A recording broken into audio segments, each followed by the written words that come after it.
Kita akan awali dengan pertanyaan yang datang dari Zafia. Zafia. Saya sedang dihadapkan dengan masalah memilih pasangan. Ada dua laki-laki yang mau serius dengan saya. Keduanya baik, soleh, dengan kelebihan dan kekurangan masing-masing. Kriteria yang saya inginkan ada di keduanya. Beberapa waktu lalu, saya sudah istikharah dan menentukan pilihan saya, dan sudah meyakini pilihan tersebut. Namun sekarang keyakinan itu mulai goyah lagi. Mohon saran, laki seperti apa yang pantas dijadikan suami menurut pandangan Islam? Ya, ya, prinsipnya manusia itu tidak ada yang sempurna. Itu yang harus Anda pahami dulu. Kalau ada dua laki-laki yang mau melamar Anda, kemudian Anda sudah sholat istikharah, ya, dan laki-laki itu dalam penilaian Anda dianggap layak untuk dijadikan suami, ya tentu Anda tinggal menentukan sesuai dengan selera Anda yang dibarengi dengan sholat istikharah. Kata Rasulullah SAW, apabila kamu berazam itu artinya memiliki niat yang kuat, ya, memiliki niat yang kuat, maka sholatlah 2 rakaat, mohon kepada Allah diberi pilihan yang terbaik. Karena walau bagaimanapun, jodoh itu harus dimulai dengan istikharah. Karena kita akan bareng sama dia seumur hidup kita. Ya, coba perhatikan. Ada yang sudah menikah 30 tahun, 40 tahun, 50 tahun. Berarti memang kita berumah tangga itu sepanjang hidup. Bahkan kebersamaan kita dengan orang tua bisa terlewati masanya dengan kebersamaan istri atau suami. Ada yang menikah di usia 21 tahun. Saya tanya, ibu nikah sudah berapa lama? 36 tahun, ya. Nah, itu menunjukkan bahwa dengan ibu bapaknya 21 tahun, dengan suaminya sudah 36. Saya bahkan pernah bertanya, ada seorang nenek, ya, dia sudah berumah tangga 56 tahun. Waktu saya tanya, "Nek, nikah usia berapa?" 16 tahun, ya. Zaman dulu kan nikah masih belasan tahun ya, zaman dulu itu. Kebayang nggak tuh? Dia nikah usia 16 tahun. Rumah tangga sama suaminya sekarang sudah 56 tahun. Jadi wajar kalau kehidupan rumah tangga itu harus dimulai dengan istikharah. Kenapa? Karena kita akan memilih orang yang akan mendampingi kita, akan bareng sama kita seumur hidup kita. Gitu. Nah, dalam proses istikharah itu, yang penting kita punya standar. Ya, jadi kita wajar manusia itu harus punya standar. Saya ingin punya suami kayak begini. Saya ingin punya istri seperti ini. Wajar, itu Anda punya standar. Dan Anda bilang, dua laki-laki itu sesuai standar Anda. Ya sudah, Anda sholat istikharah. Ya. Setelah Anda sholat istikharah kemudian ada keraguan, ada dua. Bisa ragu logis, bisa ragu psikis. Ya. Kalau ragu logis, ya, dan memang itu keraguan Anda beralasan sangat-sangat masuk akal, ya tentu saja bisa membatalkan dan bisa Anda ganti dengan yang lain. Karena sebenarnya kalau belum dikhitbah itu Anda berhak untuk membatalkan. Ya. Jadi sebenarnya perempuan itu kalau sudah dikhitbah, dia boleh membatalkan. Artinya, tidak boleh seorang wanita menerima lamaran orang lain kalau sudah dikhitbah. Tetapi kalau sudah ada pembatalan, itu boleh. Jadi pembatalan khitbah itu bisa dari salah satu pihak. Bisa dari pihak pria ataupun dari pihak wanita. Ada orang yang sudah tahu ternyata calon suaminya itu punya perangai buruk. Udah tahu, ya, tapi karena sudah khitbah, biarin aja deh.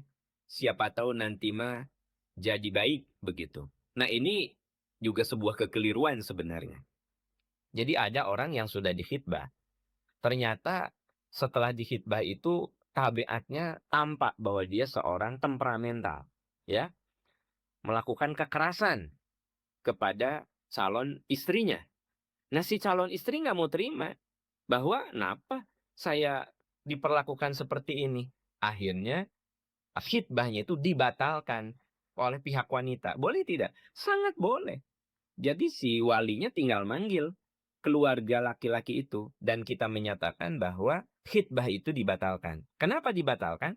Karena boleh jadi setelah khitbah tampak sifat-sifat buruk pada laki-laki atau perempuan tersebut, begitu. Jadi mojang-bujang, sebenarnya khitbah itu bisa dibatalkan, baik dari pihak pria ataupun dari pihak wanita. Sekiranya ada tanda-tanda yang tidak baik dari wanita atau dari laki-laki yang mengkhitbah atau dikhitbahnya. Jadi siapa saja yang merasa salah satu pihak ini tidak nyaman dengan calon pasangannya, ya, boleh dibatalkan. Walinya mengundang atau bertemu dengan wali pasangannya, ya. Kalau misalnya ingin pembatalan dari pihak wanita, ya wali pihak wanita yang cerita kepada wali pihak pria. Tapi kalau pihak pria yang ingin membatalkan, ya tentu wali dari pihak pria yang berbicara kepada wali pihak wanita. Jadi sebenarnya itu hal yang diperbolehkan dalam Islam. Sekalipun boleh jadi Anda sudah sholat istikharah begitu, ya. Tetapi kalau belum ada khitbah, belum ada lamaran, maka Anda bisa langsung berbicara tanpa harus melewati wali. Langsung bicara sama laki-laki itu bahwa Anda mengundurkan diri, begitu, ya. Kalau belum ada khitbah, begitu. Intinya bahwa jawaban istikharah itu tidak harus lewat mimpi, jawaban istikharah itu lewat kemantapan hati, ya. Lewat kemantapan hati. Kalau Anda bertanya ciri-ciri suami yang ideal, ya itu relatif. Yang penting kata Nabi fadfar bidatidin, ya, cari orang yang taat dalam melaksanakan agama. Ya tentu saja sebagai manusia boleh memperhatikan penampilannya, boleh memperhatikan turunannya, ya, boleh memperhatikan status sosialnya, tunkahul mar'atu li arba'in. Jadi bahan pertimbangan nikah itu bisa bersifat lahiriah, kecantikan atau ketampanan, keturunan, ya, kekayaan, tapi kemudian Nabi memberikan satu penekanan fadfar bidzati din taribat yadaka. Coba prioritaskan yang punya ketaatan dalam beragama, semoga dengan begitu kamu bahagia. Ini yang diarahkan oleh Rasulullah. Tetapi kita tidak dilarang untuk memperhatikan hal-hal yang bersifat duniawi atau lahiriah. Dan itu sangat manusiawi, ya, begitu. Itu jawaban saya, ya. Sebenarnya untuk lebih detail, Mojang-Bujang, kalau Anda ingin serius membaca masalah ini, saya menulis 2 buku tentang rumah tangga. Pertama judulnya Insya Allah Sakinah, ya. Nah itu lebih ke hikmah dan filosofi. Terus ada buku Membingkai Surga dalam Rumah Tangga. Itu saya tulis dengan Ustadz Priyatna Muhlis, ya. Saya berdua menulis dengan Ustadz Priyatna Muhlis. Judulnya Membingkai Surga dalam Rumah Tangga. Nah, kalau itu ada dimensi-dimensi hukum seperti khitbah, istikharah, pembatalan khitbah, talak, rujuk, akad, pernikahan, dan seterusnya. Jadi kalau membingkai surga dalam rumah tangga, itu ada dimensi fikihnya yang saya tulis. Judulnya Membingkai Surga dalam Rumah Tangga.